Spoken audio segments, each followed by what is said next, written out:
Hey everyone, welcome back to the Yoga of. My name is Molly Busby, and I am a yoga teacher, Vedic astrologer, and I live in the Arctic where I host retreats and yoga trainings and wilderness experiences and dog mushing experiences for people from all over the world.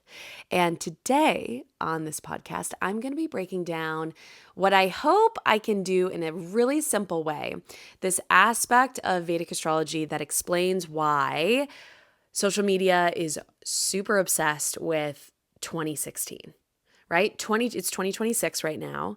And there's so many people on my feed saying, oh my gosh, let's go back to 2016 or, 2026, essentially feeling all this nostalgia for 2016. We look back and we're like, oh my gosh, my life was so simple. Or look at these photos I used to post. Like life was so different. And especially when we're feeling the intensity of today, it's really helpful to look back at simpler times.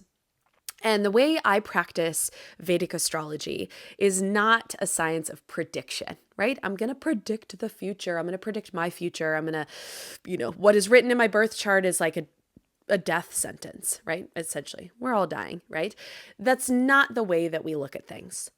In Vedic astrology or Jyotish, I look at my birth chart and all of the different forms of these charts to be able to better see what's coming up in the cosmos and the archetypes in the sky so that I can make a more informed decision right now. One of the most fun ways that I like to do this is looking back at when the planets were in these similar places in the sky last time.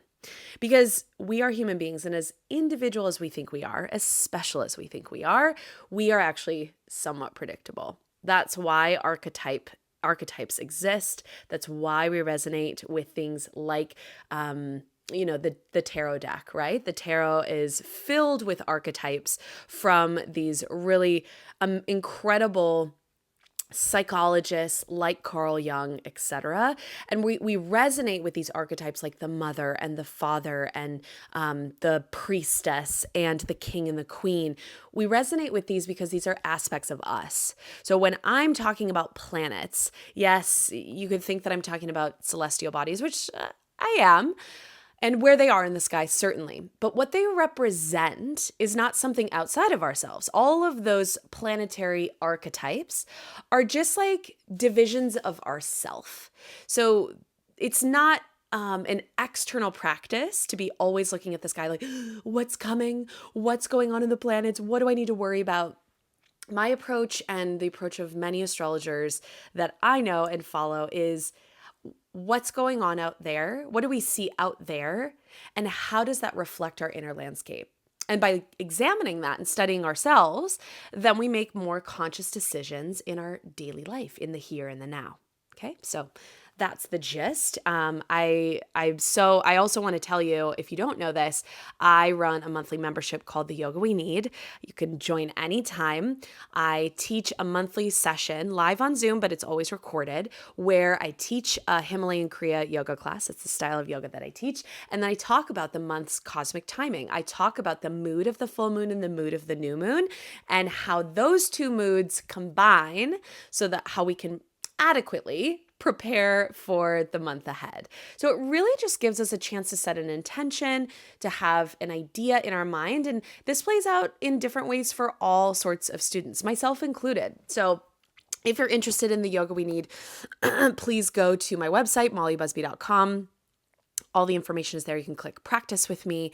And if you have any questions, please let me know. But if what I'm about to talk about today really lights you up, you might enjoy the Yoga We Need. So let's talk about 2016. So the way the planets work, the way Vedic astrology works, I cannot speak to Western astrology, which is often like the Chani app or what you find in the newspaper or oftentimes, your horoscopes and a lot of magazines and things today. That's Western astrology. It's tied to the calendar, tied to the seasons and the equinoxes specifically. What I practice is Vedic astrology. It's astrology of India. It's very much right in alignment with yoga, which is why I gravitated toward it. And it's all about where the planets are right now.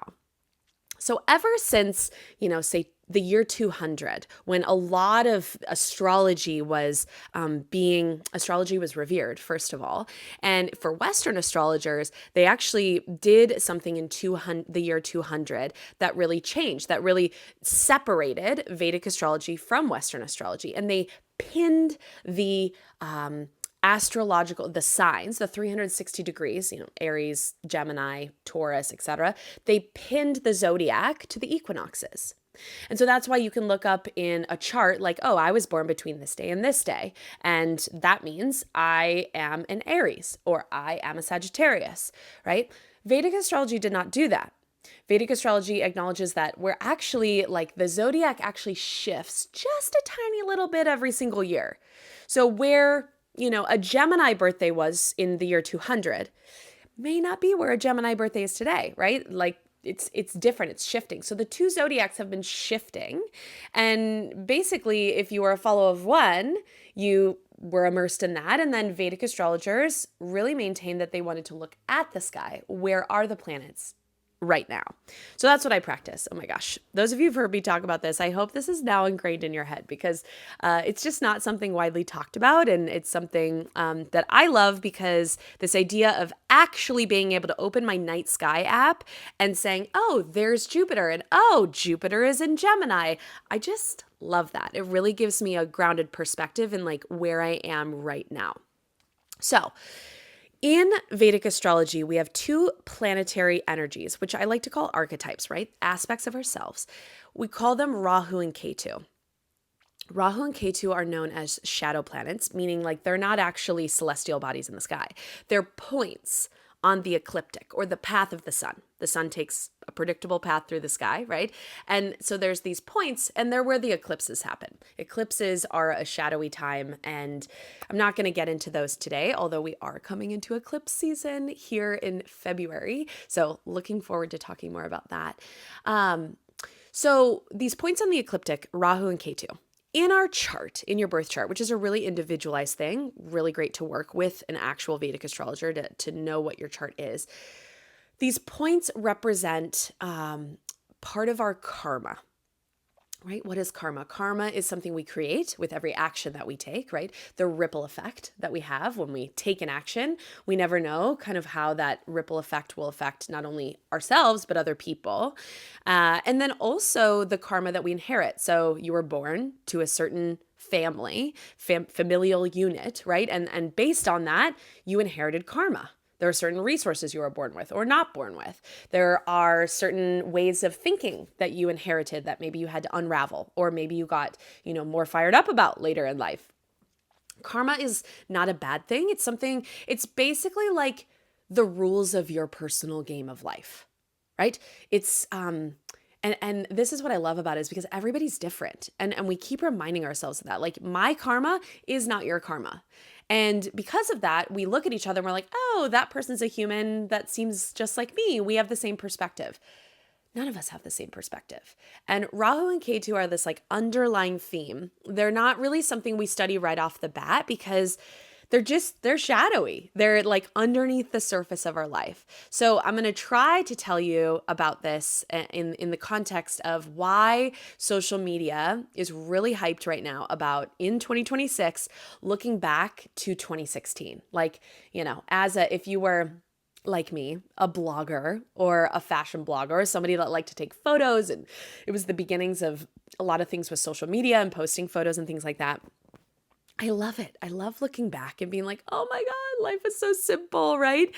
So there's a lot of this and people getting hyped. So I got curious. I was like, what do the stars have to say about this? Why are we so pumped about 2016? Like we didn't have this, I didn't see this trend last year. And who knows why. But I looked at the chart and it is no coincidence that so it's January 2026. And right now, Ketu, so this is the shadowy planet, all about, you could just summarize it, the things that we avoid in life. That's a really oversimplified, but let's just go with that. Ketu represents the things that we avoid.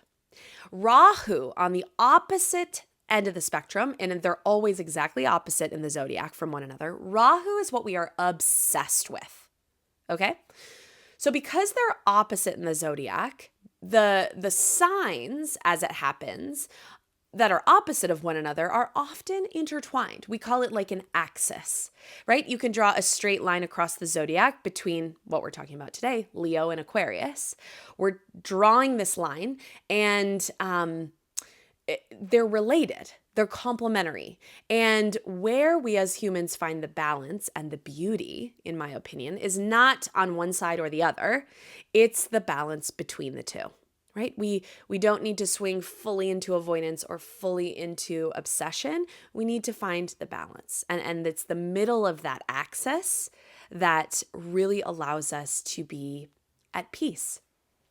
So when we look back, and everybody has Aquarius and Leo in a different house in their chart. Houses are just 12 divisions of your life, right? There's different parts of your life, like your career and your family and your we say like your inheritance, or like the family you grew up with. And then there's your relationships. That's another part of your life, and your relationship with endings and death. So there are all these 12 houses. And so we all have Leo and Aquarius in different houses. So what I'm going to tell you, the stories I'm going to tell you about myself, are my chart. And this is where it gets so individual, and where I don't like to be like, this is how it is for you. But generally speaking, I can tell you that January 2016, Rahu and Ketu were flipped.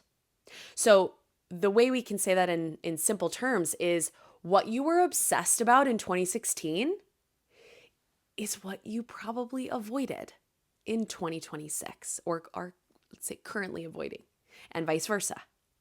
So when we look back at 2016, we're like, oh my gosh, I did all of these things in my life. Like I've moved away from that. I've, hopefully grown and changed, right? But it was so special when I used to be so obsessed with those things. I want to get back to that.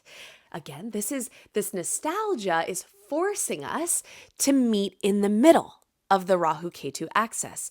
And what's cool is this nostalgia is not just drawing us between two random points.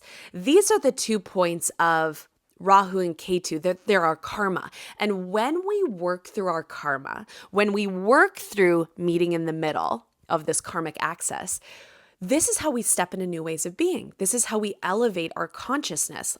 No pressure, right? So Leo, and I can only tell you the stories of my own life, which I will do. I'm going to simplify this. I'm going to talk about this in context of my journey through yoga. There was a lot going on in my life in 2016, way too much for this episode. But I'm going to talk specifically about my journey through yoga, because I think that that's really relevant. So Leo is a sign of, Leo's ruled by the sun. The sun is bright. The sun shines, right? When I think of Leo, we think of the lion. I think of like standing on Pride Rock, like Lion King, right? That's where my head goes. So it's very much like, hello, my people. On the opposite end of the spectrum, Aquarius is like, I am here for the greater good of all. And that's not to say that Leo, like the generous, the wise king, can't rule that way. A king rules because he's there for his people, or it can go to the opposite side of things. It can be very, he's making decisions based on what he thinks for the people. Aquarius is like, yeah, let's rally together and do this. We're all for one for all sort of vibes. So they're the same, but different. Same, but different. And when we meet in the middle of that, right, when the king energy looks at the greatest good for all concerned, then we find this beautiful balance. But when we're separating on the axis a little more, so in this king energy of just expanding of the domain, and Aquarius energy of like, what is the greater good of all concerned? And in my story, the greater good of all concerned, I'm going to also include the greater good of myself and my body and my family, what was good for us. Because I think, Ketu used to be in Aquarius at that time, and Rahu, what we were obsessed with, was in Leo.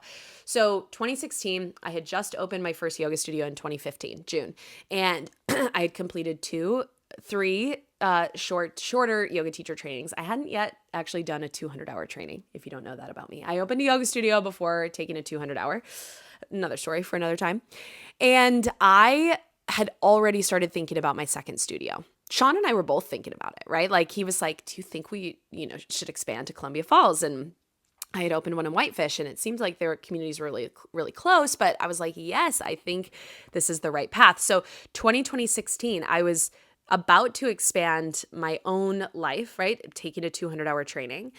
This is Rahu and Leo, like it's also Rahu wants to be enlightened. Even if he doesn't realize it, like the energy is always like, how can I evolve and grow?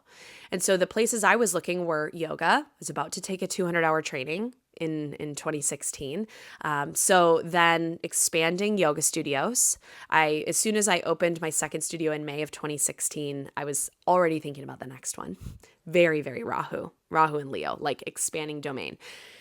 And also doing it in a way where, I was ready to be a boss, right? I was ready to be meaning like involving lots of people, because I could not open yoga studios without other yoga teachers. It needed to be a collaborative effort.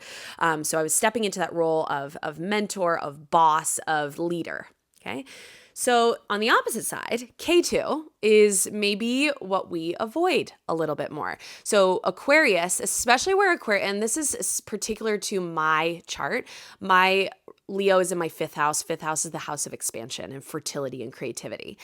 So that makes a lot of sense. My Aquarius is in house 11, which is the house of profit, and we'll just say the fruit. So every action has a fruit, like the fruit of your actions, right? We never know what the fruit is going to be. We never know how we will profit. All we can do is take an action and just say whatever comes. And then I take a new action based on what comes. So K2 is what I avoided. So I'll just say, there were a lot of ways when I first opened where I love the way that I set out to do it. I had a business plan that I made for my first yoga studio. I asked family members to invest, and a very small amount of money looking back. They said no. So I figured out how to get the money anyway. And it really didn't need much. But then my second studio, it was very bootstrap. But like as the years went on, and Rahu K2 spent about 18 months in a sign. So there was a lot of time for Rahu to be in Leo. I was less and less concerned over time with, we'll say, sustainability. Or Aquarius, which is the good for all, meaning the good for myself and also my family and also my bank account and my ability to hold. So let's just say, this is hard for me to say, I was avoiding that in some respects, right? I definitely would have done it differently now, knowing what I know. But I kept expanding. And that was the energy of 2016 for me. Now, let's look at 2026. Now it's the exact opposite. So K2 is in Leo, and Leo again is about very much being seen. And Rahu is in Aquarius. Rahu's like the good for all, and I'm again really oversimplifying this, but also Rahu being in Aquarius helps me focus on my sustainability. Right? I am still tying a few loose ends up from those 2016 days in my yoga studio. And it feels so good. I'm obsessed with it, right? I want to like close these loops. And so K2 in Leo, what's interesting is I was at a workshop the other day. I had the great fortune to be at a place called the Living Temple. This is with a woman that I've learned from for years. Her name is Sarah Jenks. So funny because she is the sister of a woman that worked for me in 2016 in Whitefish, Montana. And that woman, her name's Kat. I love her. She's now a jewelry designer in Whitefish, Montana. She had told me probably in 2016, hey, I think you might like my sister. And I remember her telling me about her sister who lives in Boston and like has these women's groups and women's circles in this temple. And I was like, oh my gosh. So flash forward to literally earlier this week when I was in this temple for the first time in person in ceremony or in a session with Sarah and a bunch of other women. And I was just reflecting. We did some eye gazing. Some of you know, if you've sat with me especially in the Arctic, and I've taught yoga class, we might have done eye gazing together. I've taught it 1,000,000 times. I've practiced it 1,000,000 times. But we were doing it in this session, and when you're eye gazing, the idea is like you're not trying to communicate with that person. You're not trying to smile to make them more comfortable. You're literally just looking in their eyes and just being. And I commented that after that, it was interesting because I felt so seen. And I think in a lot of ways, and this is a little bit revealing about me, every time I've ever done eye gazing, I was in a space of seeing, right? Like listening and seeing. But the idea of being seen, I I just was really sinking into that, and I wrote it down in my journal, and we all had kind of talked about that, and that was a real theme, and I'd written it down. And as I looked to 2026, I was like, maybe this is a theme for me, this theme of being seen, because it just kind of took me by surprise. I was like, what? Like all this time teaching yoga, like what? I'm being seen?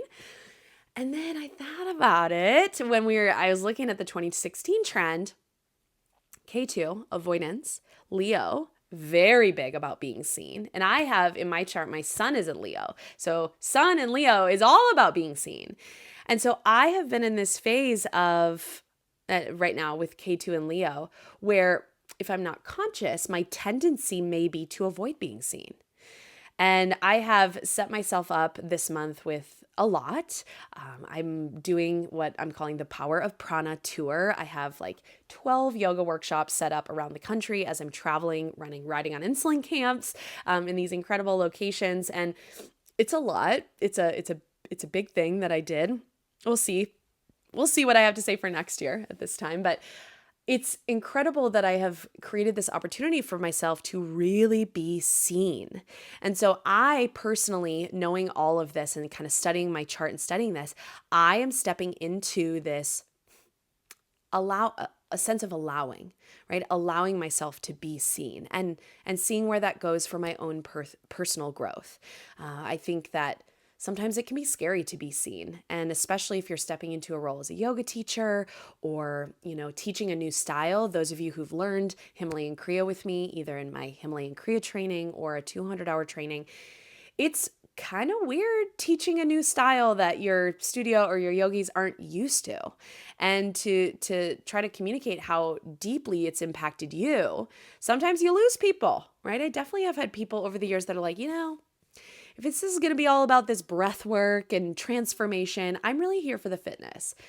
And if you're in my yoga class for the fitness, you're going to be disappointed. You're going to feel worked, don't get me wrong. But if you're there specifically to work on your fitness, I am not your teacher.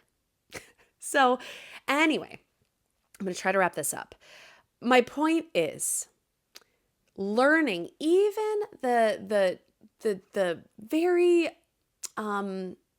high level ways of looking at your Vedic astrology chart is one of the most empowering things I think a yogi can do. First of all, Vedic astrology is directly in line with yoga. There's so many similarities. The moon signs, which are the 27 divisions of the zodiac instead of 12, it's just further divisions. Those nakshatras, those are super duper personal, and they're archetypes. So if you enjoy working with archetypes, like for me, my favorite card deck by Kim Krantz is the Archetypes, her Archetypes card deck, super favorite. I love working with archetypes because it divides this like universal part of myself, my soul, right? When I say my soul, that's like, it seems like a really big thing. When we divide that up into bite-sized chunks, it's more understandable.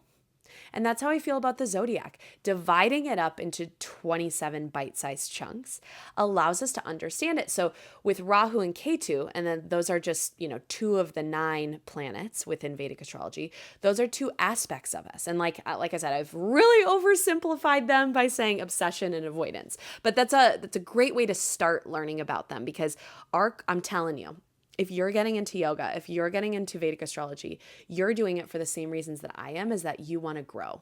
You want to change. You're ready to step out of these old ways of being and step into a new path. Step into more ease, of course, right? In a moment-to-moment basis. Rahu and Ketu, although somewhat complex, can be such a window into opportunity. So I hope that you've gathered a little bit of something about Vedic astrology, about the planets, about why we're so obsessed with 2016. And could I just recommend to you a couple of action items? Number one, if you are a journal writer, go back, read your journal from 2016. If you were on social media in 2016, scroll back, go take the time, scroll back. What were you posting about? What was big for you? What were the patterns? Okay. And now look at what you're obsessed with now. First of all, you can see what's changed. How have you grown? But also, like, how is that somehow the opposite of what you used to be obsessed with? And remember, it's not that how you are now is just better and like the past is the past.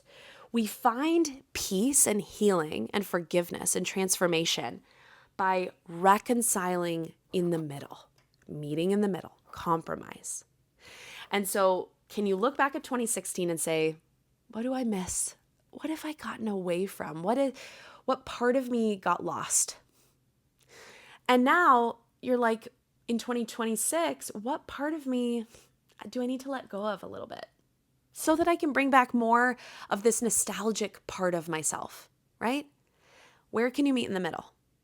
Maybe that's something you focus on for this year. So if you have any questions, please reach out. I would love to hear from you. Again, if you're curious about more of this, I do a live session every month, but it's all recorded as well. I curate a whole module filled with learning, wisdom talks with me about the full moon and the new moon, according to Vedic astrology, as well as a practice that you can do. No experience needed. Trust me, you're going to love it. Again, it's called the Yoga We Need. You can go to mollybusby.com/Kriya Yoga, I think. But anyway, just go to mollybusby.com and you can click the button practice with me, and that tells you all about the yoga we need. So thank you for tuning in, whether you're on YouTube or on a podcast app. I'm so grateful that you're here, and I would love to hear from you and how this resonates with you. Thanks, yogis. Have a great day.